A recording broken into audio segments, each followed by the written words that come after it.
Deep in her hold, she carries the oil, which means victory in war and prosperity in peace. This is the Mission Purissima, standard bearer of a proud fleet. The Mission and Hills class tankers, built exclusively by Marine Ship Corporation and named for the Spanish missions and petroleum fields of their native California. They were built to a super modern design to carry the Marine ship flag proudly around the world for many years. 3 months after Pearl Harbor, a wire from the U.S. Maritime Commission started the W.A. Bechtel Company and 5 affiliates building a new shipyard nestled at the foot of beautiful Mount Tamalpais on the shores of San Francisco Bay. This was the site for America's finest shipyard, the salt marsh and the rocky hills.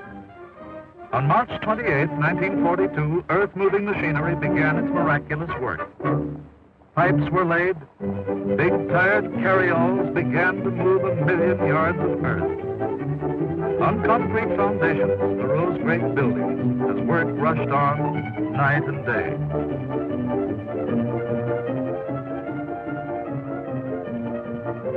First dedicated was the administration building. As the flag flew to the breeze, workers cheered the birth of a great new shipyard. Brave forecasts came from Robert Diggs, administrative manager, from W.E. Waste, vice president and general manager, and from K.K. Bechtel, president. The 245-foot building had been built in only 34 days. Even while the shipyard was being built, out on the skids, the first ship was being pre-assembled. Just 91 days after groundbreaking, keel for the first Liberty ship was laid. Greetings came from Carl Flesher of the U.S. Maritime Commission. Ken Bechtel presented his brother Steve, a vice president, and Ray Hamilton took over as production manager for the entire yard. A mobile crane lifted the first piece of flat keel and dropped it onto the waiting keel block.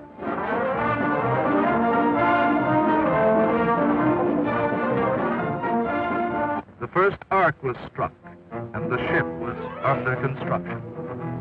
As fast as adjoining ways could be started, keels were laid on them, until 6 lay side by side. This was shipbuilding under difficulties, for the shipyard was not yet half built. But nothing could stop the night and day progress, while steadily on way 6, the first ship was taking shape.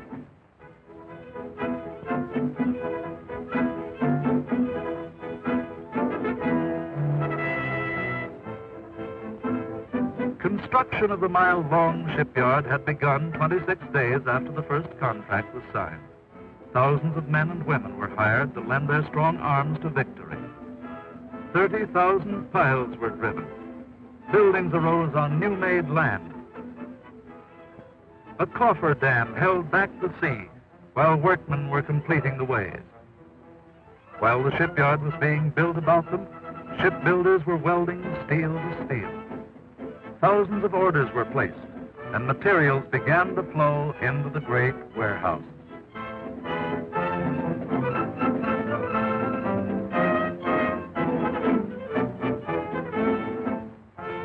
Finally, 1 year after groundbreaking, the plant stood complete.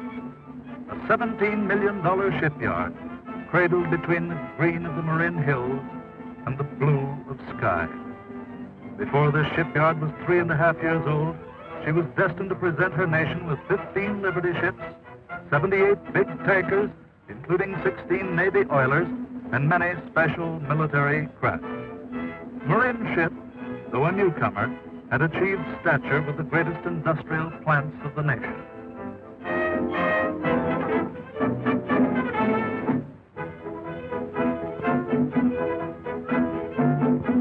Within 3.5 years, Marinship would spend $335 million to utilize 100 million man-hours of labor from a total turnover of 75,000 employees.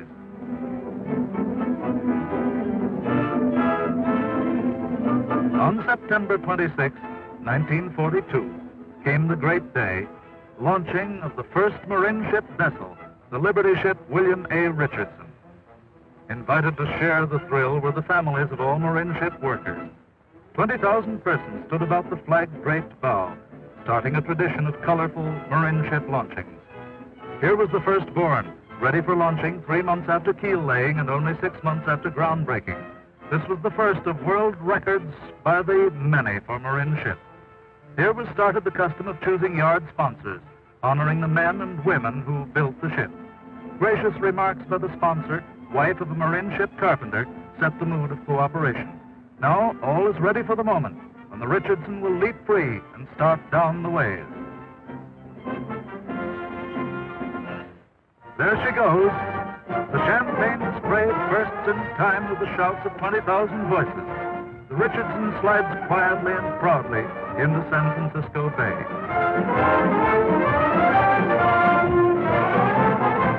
Now, fully waterborne, the ship begins to drag the chains that bring her under control. And so was born the first of 15 Marinship Liberties, which were to carry war cargo to Normandy, Leyte, and around the world. These were the ships which turned the tide of war. But Marinship was destined for bigger, tougher things. Out of the blue, following an aerial survey of Marinship, Vice Admiral Howard L. Victory, builder of the Victory fleet, brought news of a more critical job. On 6 continents and 5 oceans, American planes, tanks, and trucks needed gasoline. Marinship was chosen to build the vitally needed tankers with 10,000 horsepower motors, a powerful model never built anywhere else. Speaking to 16,000 Marinship employees, Admiral Vickery assigned them their new job. Soon from atop the sub-assembly building, the maritime M pennant with 3 gold stars flew beneath the stars and stripes. Strange new shapes in steel and odd patterns in wooden templates marked the start of tanker construction. Here were many new problems to be met and solved. By the middle of 1943, without loss of a single day, the entire yard had been converted into a great tanker production line. Ship followed ship. Within 2 years from the first tanker launching, from this yard had sailed more than 1 million deadweight tons of tanker capacity. A vast pipeline to Tokyo, carrying American victory. Highest production achievement in the tanker program was reached on the Huntington Hills, launched at Marinship only 28 days after keel laying.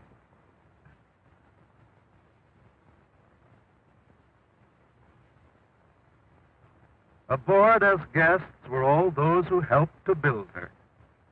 Sparked to highest efficiency, these were the men and women who cut 26 days from the world's tanker record when they delivered this ship only 33 days after keel laying.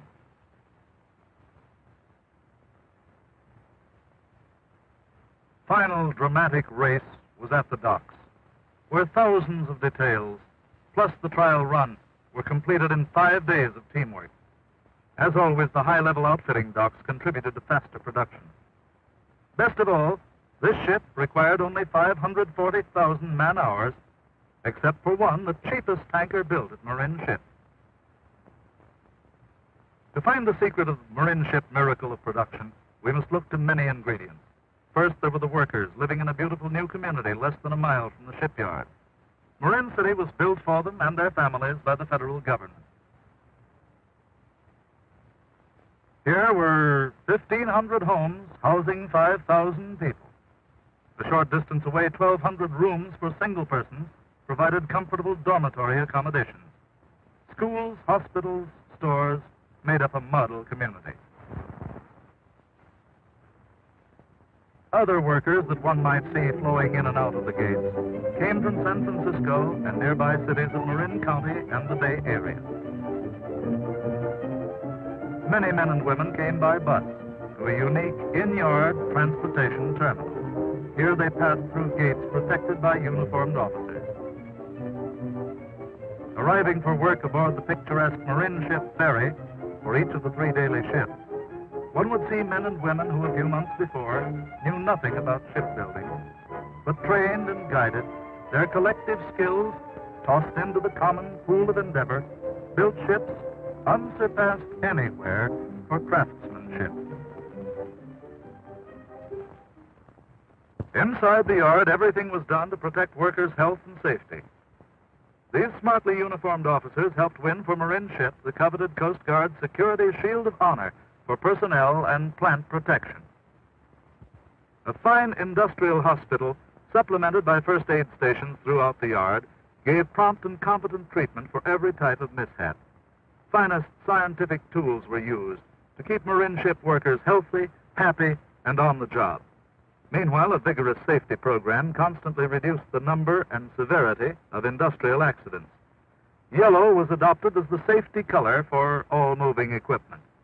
In 1945, marine ship accident rates were well below national and western averages, while severity was the lowest on the coast. Outstanding were the fast service hot food stations, which were pioneered at marine ships through the joint efforts of management and labor. When the whistle sounded, each worker would choose his menu for the day by dropping a coin in the selected turnstile. Within a few minutes, he would join his friends for an appetizing and nutritious meal served piping hot.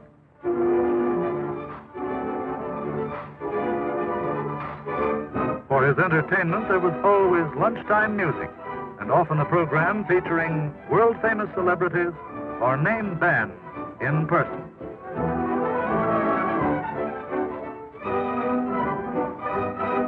This power-driven sweeper helped maintain the yard-wide cleanliness, which drew delight and praise from women visitors. Nearly every day saw colorful guests from all over the world, such as His Royal Highness Prince Faisal, Foreign Minister of Saudi Arabia. A real Western welcome was given to this royal scion of the East. Members of the royal party included ambassadors and statesmen representing a civilization as old as history. After Prince Faisal inspected the model of a marine ship tanker, he was given a tiny replica to be taken back to his father, King Ibn Saud, greatest figure in modern Arabian history. With the prince, night and day were brawny, dark-skinned bodyguards. No mere ornaments were the ivory-handled knives thrust in their belts. In the marine ship guest book, the prince added his signature to those of other notables. Entertainers such as Bing Crosby, sportsmen such as Jack Dempsey, singers such as Marian Anderson. Oriental robes made a dramatic contrast against the stern patterns of a modern shipyard. And then came a sight out of the Arabian Nights as a 27-ton shell plate section swung through the air. Onto the high-level outfitting docks they walked to inspect at first hand a marine ship tanker. It is such tankers as these which must carry the wealth of Arabian oil around the world. Waiting for them was the marine ship flagship, the Navy oiler Tamalpais, named for the mountain at whose foot the shipyard lay. The prince led the way, and special guests followed to take part in a bay trial run, preceded by a genuine Oriental luncheon served on deck beneath the colorful folds of a desert tent.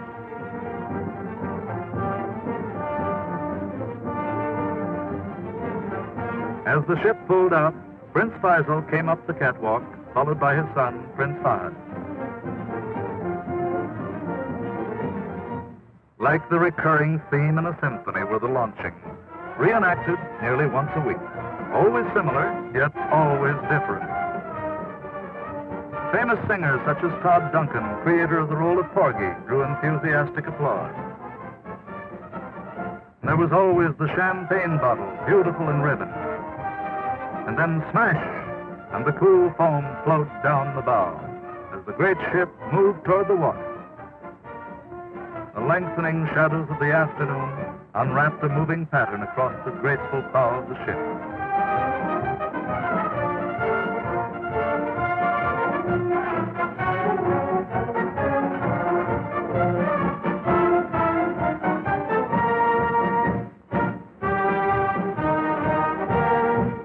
most spectacular ships in Marine Ship's parade of launchings was the Navy oiler USS Concho, launched on a way from which all staging had been removed, ready to build Army barges. Here is something seldom, if ever, seen elsewhere. An unobstructed view of a great ship racing down the ways into the water.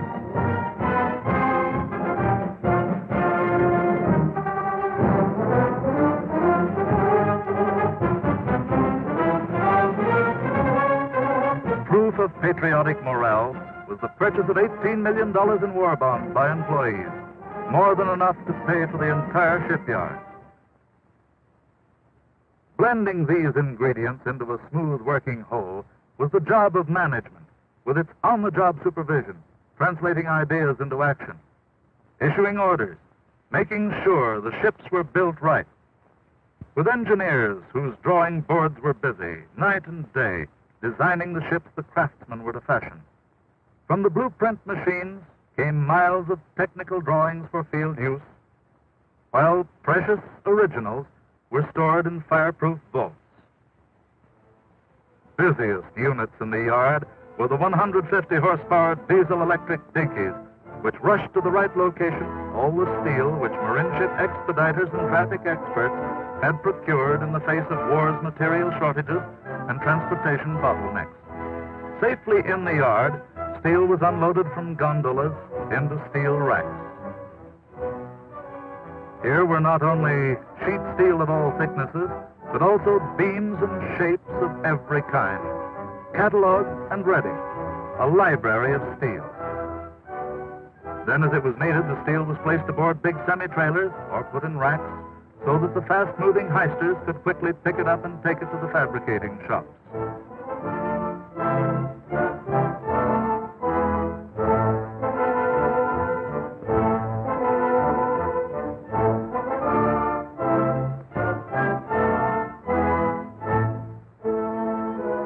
In the big plate shop, this steel was handed over to one of the 15-ton bridge cranes, which moved it to where it would be punched, cut, bent, and welded in the first manufacturing step, while beautiful Mount Tamalpais lay serene in the background.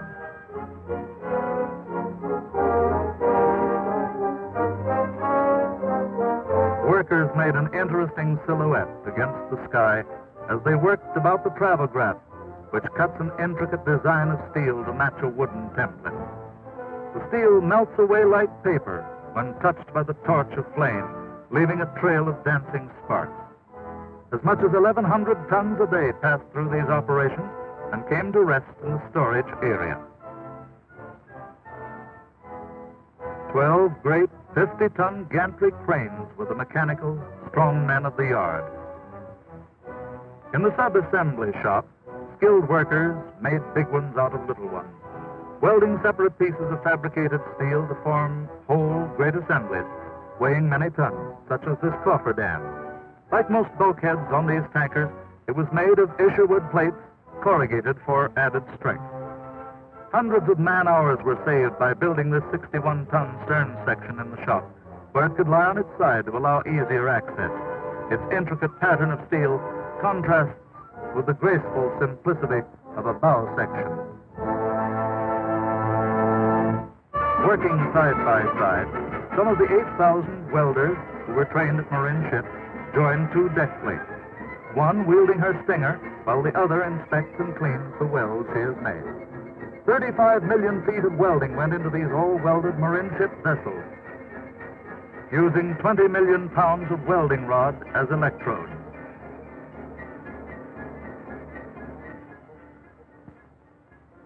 Here a brawny chipper shatters the air with the sound of his pneumatic chisel. Across the steel creeps a Union Melt automatic welding machine, its flaming spark concealed by a trail of sand-like flux.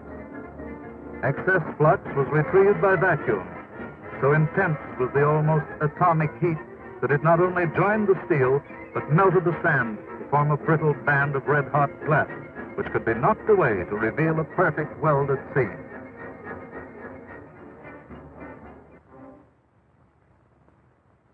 On the 25-ton stern castings, a specialized form of welding was used. After heating and inspection, flaming thermite would send a stream of molten iron to join the pieces of steel, while showers of sparks gave proof of the intense heat being generated by the chemical reaction. Each crucible was a miniature volcano. Out in the open yard were stored the pre-assemblies, numbered, complete, ready to be lifted onto the nearby shipway. Here, too, beneath the California skies, were many craftsmen building ship sections on permanent frames called jigs. This automatic burning machine first heats the steel with an acetylene flame and then cuts it with a jet of oxygen. On another jig, a welder joins two curving bilge plates which flangers have pulled together. Trained hands guide the burning torch, which shapes a steel foundation for some of the ship's machinery.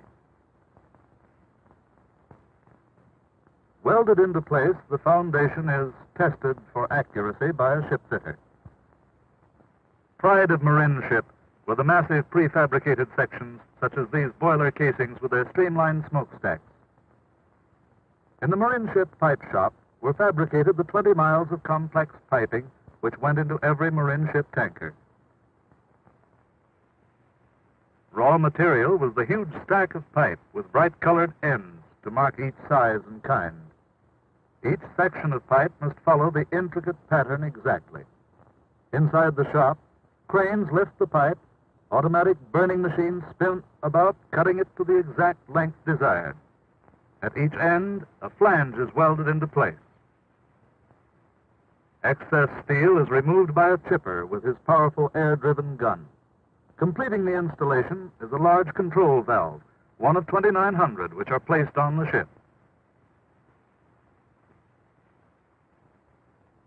In the copper shop, a lost art is revived as coppersmiths with wooden mallets batter heated sheets into handmade pipes, which glisten like polished jewelry lying on Milady's dressing table. But in fact, they are immense pieces, larger than a man.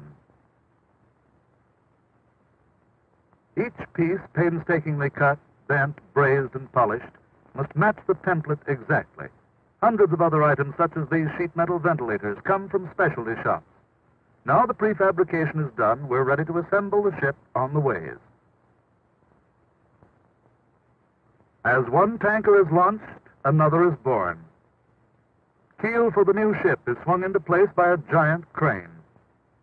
Then, like streams meeting to form a wide river, the steel from many shops joins on the ways.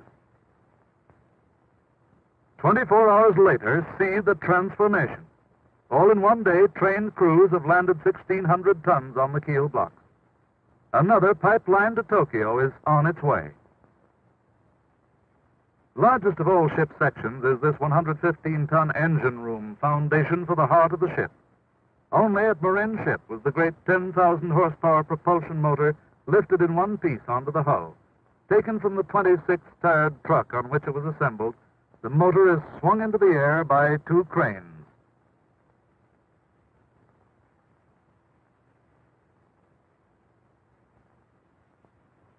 An iron-nerved rigger climbs onto the 20-ton lifting rig to transfer the load from one crane to another.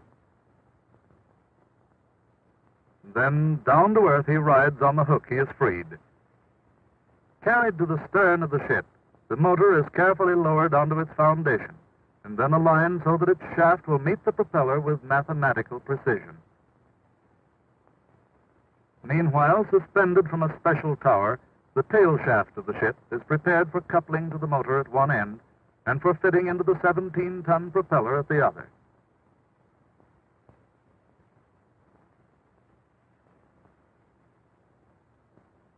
In this pre-fitting operation, machinists must test and retest for perfect alignment, while the shiny brass glistens in the marin sunshine. As tall as a 3-story building is the big midship deckhouse, already largely outfitted on the skids. Most dramatic moment occurs when two yellow cranes unite to lift the entire upper part of a midship deckhouse weighing 62 tons. The upper part is lifted away so that the lower section, with which it has been built, may be uncovered and later moved first onto the ship.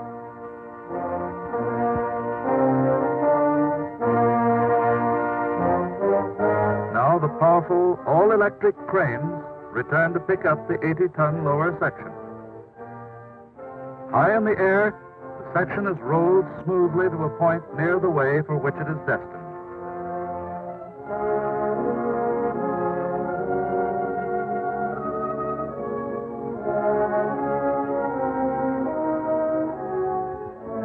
Lying temporarily on the ground in front of the way is the upper section, waiting its turn to go onto the ship.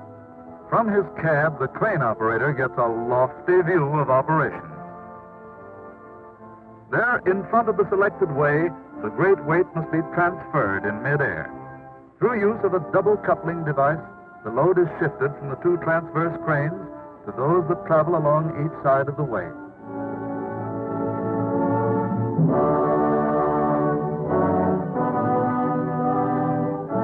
Now the hook swings free.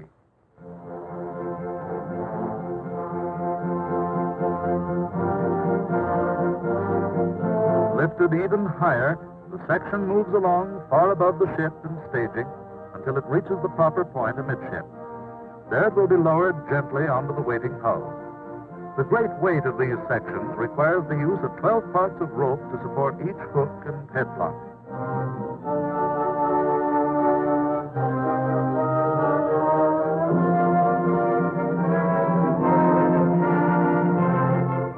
This job completed, the never-idle cranes have already gone back for the upper section, and now it too takes the same skyborne route. Through this method, employed on scores of large assemblies, marine ship ingenuity and daring made possible the world record of only 33 days for construction of a tanker.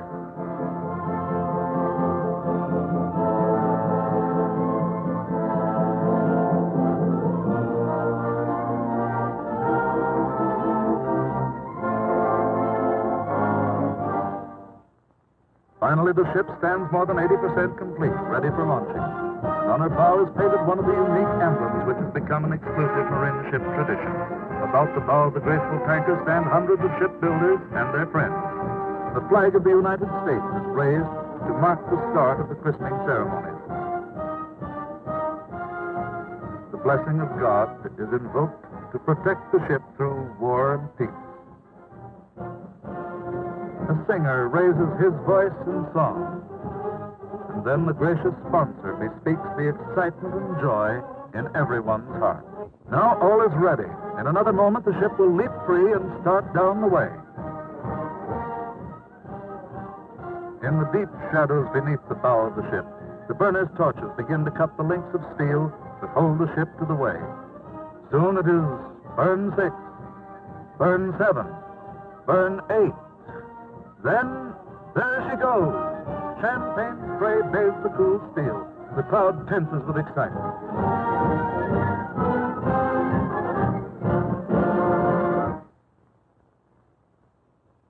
Viewed from the bow of the ship by men who ride with the tanker on her maiden voyage, the shipyard and the way appear to retreat in the distance. Smoothly and without a sound, the new ship glides into the welcoming waters of San Francisco Bay. Each sponsor is presented with a lapel watch, a gift of the company. Meanwhile, the still uncompleted tanker is taken in tow by tugs and guided to the docks, where workers wait to spring aboard and continue the outfitting work. Nestled against the side of the marine ship dock, we get the first full look at the 523-foot ship with her graceful modern lines. Little wonder marine ship has been called America's most beautiful shipyard. Here in scenic splendor, each ship was completed for delivery to the Maritime Commission.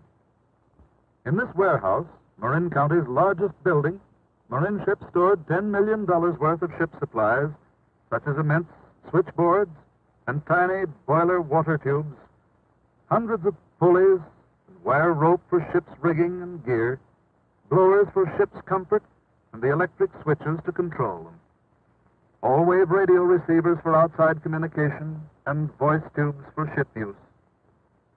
Never-ending thousands of pipe accessories, angles, T's and valves stacked in orderly rows far back into the shadows of the 2 million cubic foot warehouse.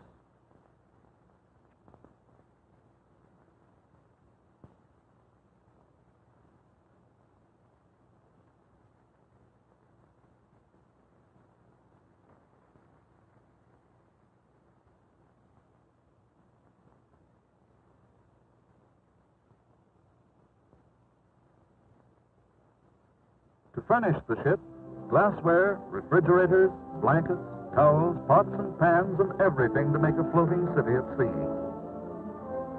For maintenance and emergency, the ship was supplied with firefighting tools, medical equipment, hammers, saws, and shovels, all moving in and out of the warehouse in pace with the accelerated ship production program. Marin ship, a yard on wheels, with interlacing streets teeming with traffic, from bicycles to mobile cranes. Fire trucks of special design manned day and night. Tiny cars called jeeps in many models, dashing to fulfill important errands.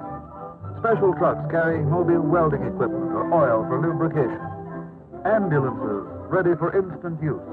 All heisters distinctively painted for safety. And granddaddy of them all, the big custom-built truck capable of carrying 120 tons. Workers rush about the docks, completing the ship's details, as the 16-wheel, 20-ton cranes lift huge volumes of equipment and supplies on board. On the ship, outfitting experts are busy at their ship-a-week rate, all living spaces insulated by 2 inches of fiberglass. This was one reason seamen report that marine ship tankers are unusually comfortable at sea.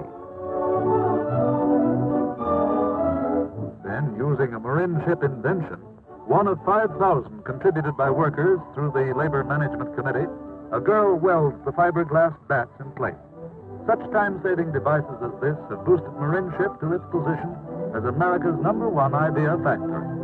In the galley, where the feet of many cooks will tread, a tile setter lays his squares of clay in a bed of 2-inch mortar.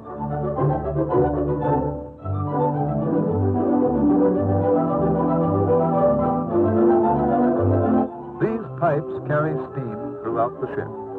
Preformed magnesia insulation is cut, then held in place by tiny wires. Wound with cloth, then painted, the lagging work is completed.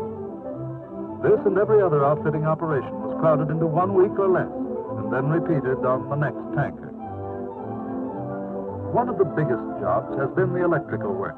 For these marine ship tankers are all electric. 15 miles of cable, from generators to lights in passageways and to switch boxes and relays throughout the ship. Other heavily shielded cables carry the radar messages to the gun.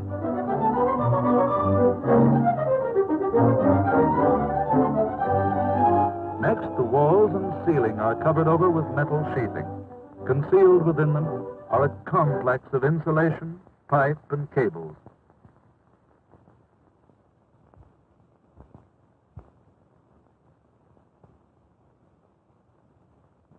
Metal furniture loaded into skips and lifted by crane onto the deck of the tanker, and then workers carry each piece into the quarters for installation. After the foundation has been screwed on, this filing cabinet will be bolted to the floor of the first engineer's quarters. Now the ship is structurally complete. 350,000 different pieces of steel, all welded into a single, one-piece tanker. Deft painters apply the final coat in readiness for many months at sea.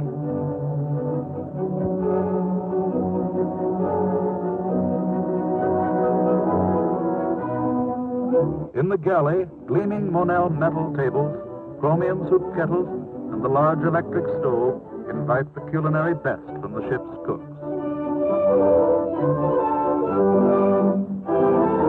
In coming months, the ship's officers are to eat many a fine meal at these tables and enjoy many a steaming cup of hot coffee when the sea blows cold.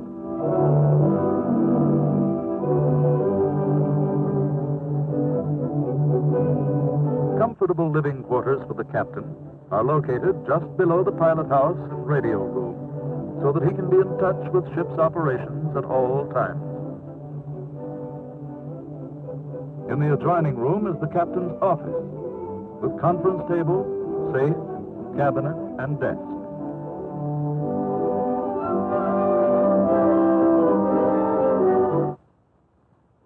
The source of all ship's energy are the two big boilers. The sweating workman applies the torch to the atomized oil, and the roar of life fills the boiler room. Superheated steam at 815 degrees rushes toward the main turbine at the exceptional pressure of 600 pounds per square inch. And then the Bailey board and other automatic controls take over. Here's a ship which virtually operates herself. Through these insulated pipes, the steam is carried from the boilers to the main turboelectric generator. Here, the blasting steam surges through 11 fan-like turbine wheels, which are mounted on the same shaft as a 7,500 kilowatt generator. This spins at 3,600 revolutions per minute, driving electrical current through the switches, gauges, and automatic controls which comprise the main switchboard. Electrically driven, the 10,000 horsepower motor turns the propeller at 103 revolutions per minute. Far back in the ship, directly over the rudder, is the steering engine. Workmen come aboard at the docks to test the two hydraulic rams. First to port, and then to starboard, the rudder is swung. As the rudder moves from side to side, the propeller takes its first grip of the sea.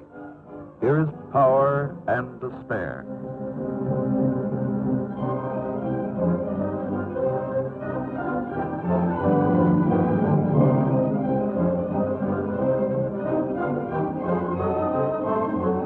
These tankers also became fighting ships of the United States fleet. At the bow were 2 3-inch guns. At the stern were many anti-aircraft and the big 5-inch cannon, which could hold her own with many warships.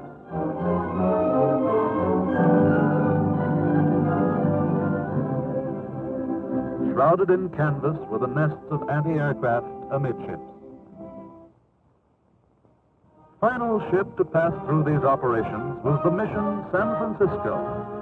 Flag-draped cranes form an archway for the 93rd and last marine ship vessel, while 5,000 workers and their families join in celebration. A Navy blimp adds its congratulations to marine ship for a job well done.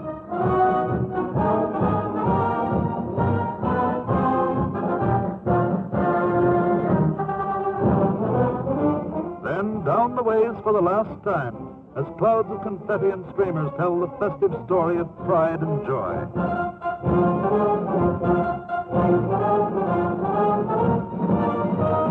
Here is the last proud member of a distinguished fleet, built at Marin Ship.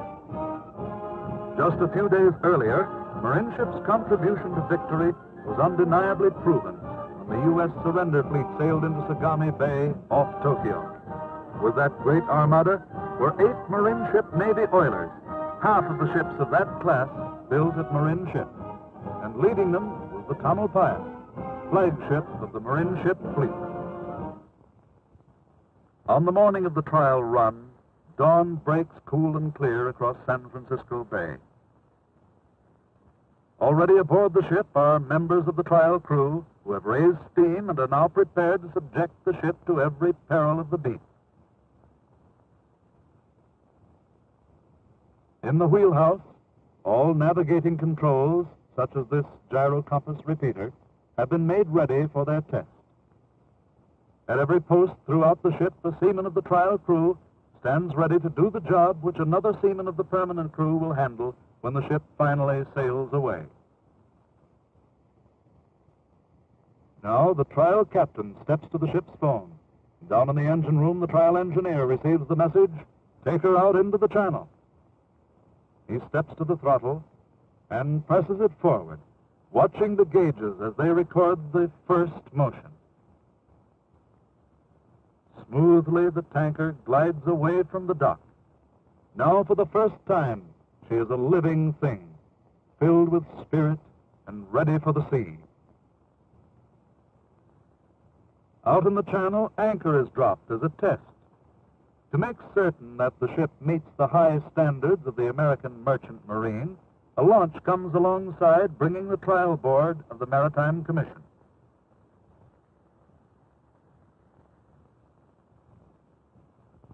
Now the launch skims away, leaving the tanker alone. Two of the most powerful winches on the ship are used to lift the two 6-ton anchors and the 15-ton anchor chains.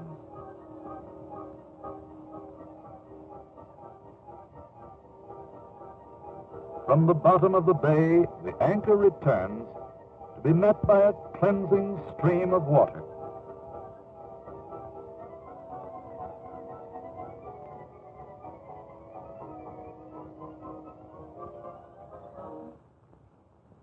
Now the captain telephones his orders from the bridge. The ship is ready for the first time to use her entire power. The trial engineer pulls the throttle all the way forward, and the strength of 10,000 horses smoothly surges through the ship. Now it's full speed ahead. As the ship climbs toward 20 knots and more, the trial crew smile at their posts.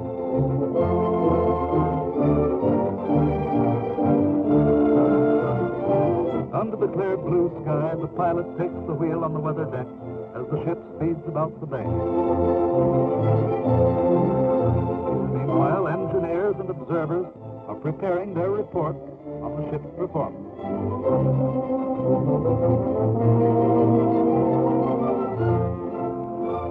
On the yardarm, traditional flags of the sea give a message to passing ships.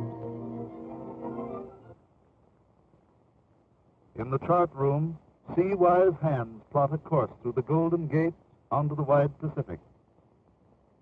Officers confirm their plan with the aid of a navigating compass. Suddenly, the pilot swings the rudder hard to port. The vessel groans and trembles at the shock.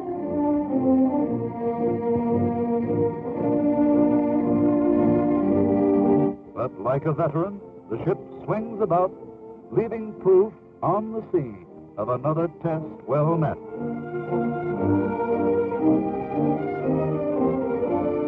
Now the pilot suddenly wheels to starboard. The rudder turns, and with it the ship, tracing a great arc.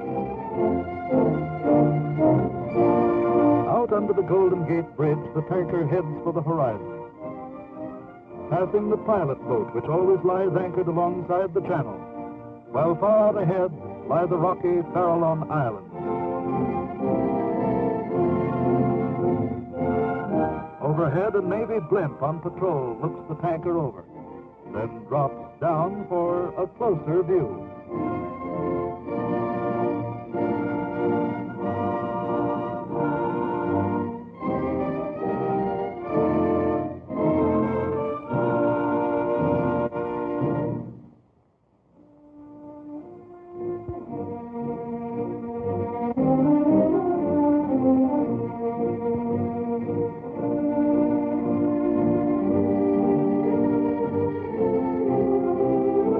Nearly 50 miles offshore, huge swells begin to buffet the ship.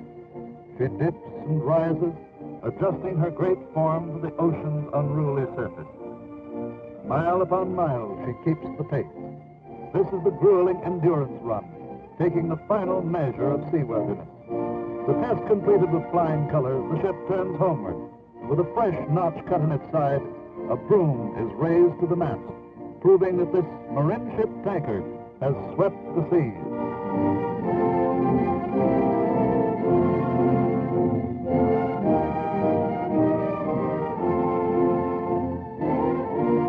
When the broom reaches the top, an uninvited visitor spreads wings in tribute to success.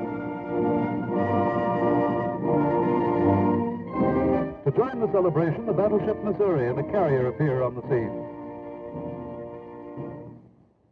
Back through the Golden Gate, the tanker drifts placidly past the Sausalito waterfront to the place of her birth.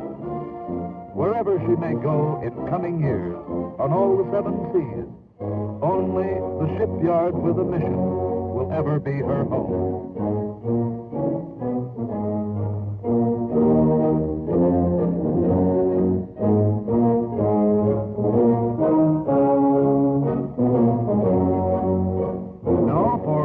every Navy oiler comes the commissioning, when friends come to see the captain take over command. The sponsor of the Marine ship, flagship Tamalpais, presents a redwood plaque for remembrance. In his quarters, the captain confers with the chief engineer. Already the ship is loaded, and on the cargo deck are airplanes to use the fuel carried in tanks beneath. All for which we have worked is in readiness. Tomorrow, we sail. Loaded to capacity with gasoline for war, the Marine ship tanker heads out through the Golden Gate. Destination unknown. One day, this tanker is destined to return, to sail out again with the cargoes of peace. Ship's officers peer into the horizon, while back at Marine ship, trained hands and minds continue to play their part, building more tankers, oilers, barges, and secret-type craft, and then repairing the ships which made up the Marine ship pipelines to Tokyo.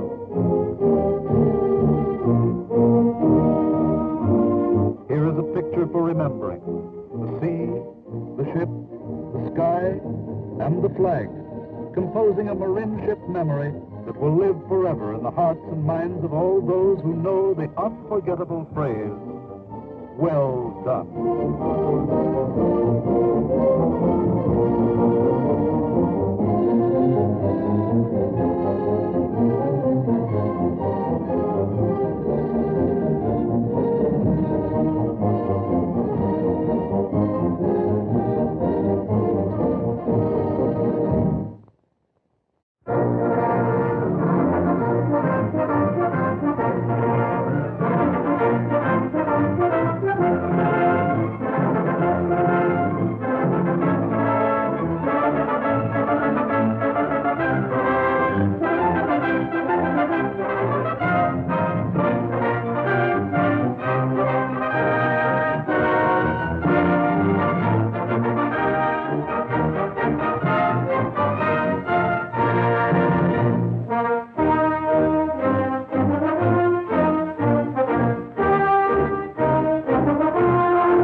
Deep in her hold, she carries the oil, which means victory in war and prosperity in peace. This is the Mission Purissima, standard bearer of a proud fleet. The Mission and Hills class tankers, built exclusively by Marine Ship Corporation and named for the Spanish missions and petroleum fields of their native California. They were built to a super modern design to carry the Marine ship flag proudly around the world for many years. 3 months after Pearl Harbor, a wave stature with the greatest industrial plants of the nation.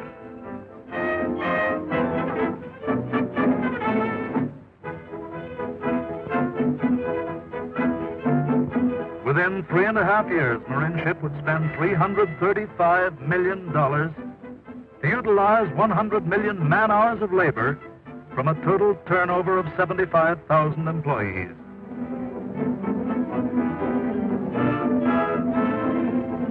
On September 26, 1942, came the great day, launching of the first Marine ship vessel, the Liberty ship William A. Richardson.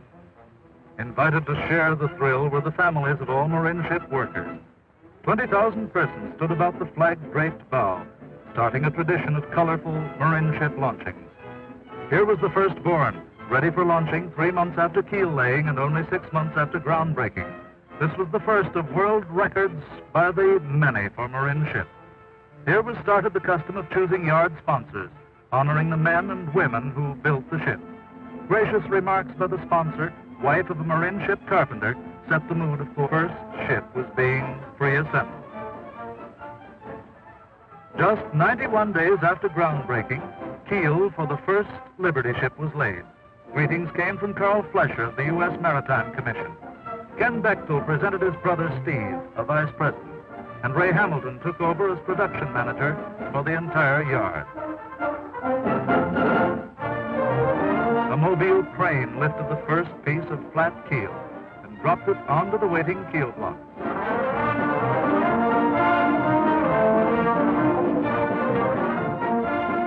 The first arc was struck, and the ship was under construction. As fast as adjoining ways could be started, keels were laid on them, until 6 lay side by side. This was shipbuilding under difficulties, for the shipyard was not yet half built. But nothing could stop the night and day progress, while steadily on way 6, the first ship was taking shape.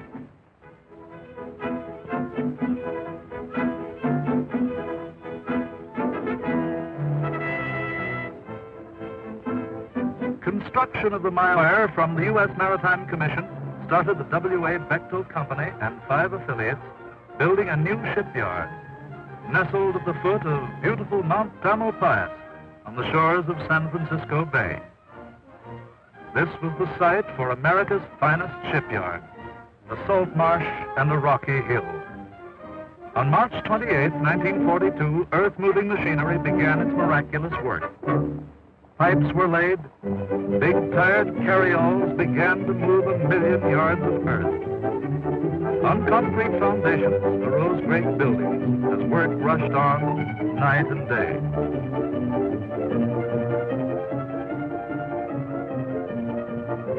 First dedicated was the administration building. As the flag flew to the breeze, workers cheered the birth of a great new shipyard. Brave forecasts came from Robert Diggs, administrative manager, from W.E. Waste, vice president and general manager, and from K.K. Bechtel, president. The 245-foot building had been built in only 34 days. Even while the shipyard was being built, out on the skids, the long shipyard had begun 26 days after the first contract was signed. Thousands of men and women were hired to lend their strong arms to victory. 30,000 piles were driven. Buildings arose on new-made land. A coffer dam held back the sea while workmen were completing the ways. While the shipyard was being built about them, shipbuilders were welding steel to steel. Thousands of orders were placed, and materials began to flow into the great warehouse.